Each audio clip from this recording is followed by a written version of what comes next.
Doble higpit ang pagbabantay ng MMDA sa intersection ng EDSA Shaw Boulevard kung saan ilang aksidente na ang naitatala. Isa na rito ang salpukan ng isang jeep at bus na napunan pa ng CCTV. Balita hatid ni Steve Daidisan. Papatawid na sana ang bus na ito sa intersection ng EDSA Shaw Boulevard. Maya-maya isang humaharurot na jeep ang bumulaga sa kalsada. Hagip ang gawing pintuan ng bus. Swerte't hindi nakapwesto roon ang konduktor. Ang mga pasahero ng jeep nagbabaan habang sumaklolo naman ang mga traffic enforcer.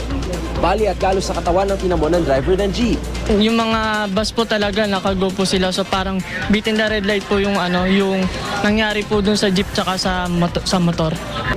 Hindi na bago sa EDSA Shaw Boulevard ng ganitong eksena. Nitong Enero, isang taxi ang nakahagip sa tumatawid na pedestrian.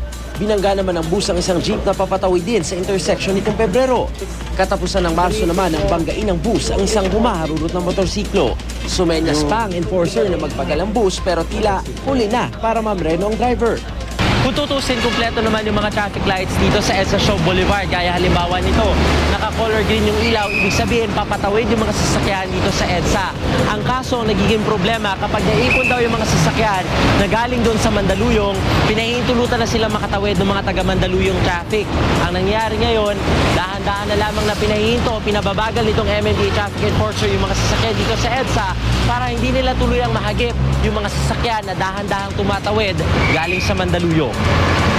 Ayon sa Mandaluyong Traffic Bureau, kailangan maibsan ang traffic mula Mandaluyong patungong Pasig. Kaya minsan, hindi na nila sinusunod ang traffic lights. Gayunman, pinopostehan daw ng mga enforcer ang bawat kanto ng intersection para gabayan ang mga motorista. Huwag nila kaming i-disregard para maiwas sa aksidente. Kasi ayaw din namin silang maaksidente. So yung ginagawa naman natin ditong pagdi-disregard ng ilaw para rin sa ikaluluwag ng daloy ng traffic natin. Kaya iba yung pag-iingat ang abiso ng MMDA, lalo't inaasahang bibigat pa ang daloy ng trapiko patawid ng EDSA Shaw Boulevard. Ang gusto naman Mandaluyong ay total truck ban na. At wala nang window ng number coding sa Mandaluyong dahil nga doon sa Maligaya Bridge. So magkaka-epekto, maglalabasan lahat sa Shaw Boulevard. Maglalagay daw ng karatulang accident pro ng MMDA para magsilbing babala sa mga motorista. Steve Daidisan, GMA News.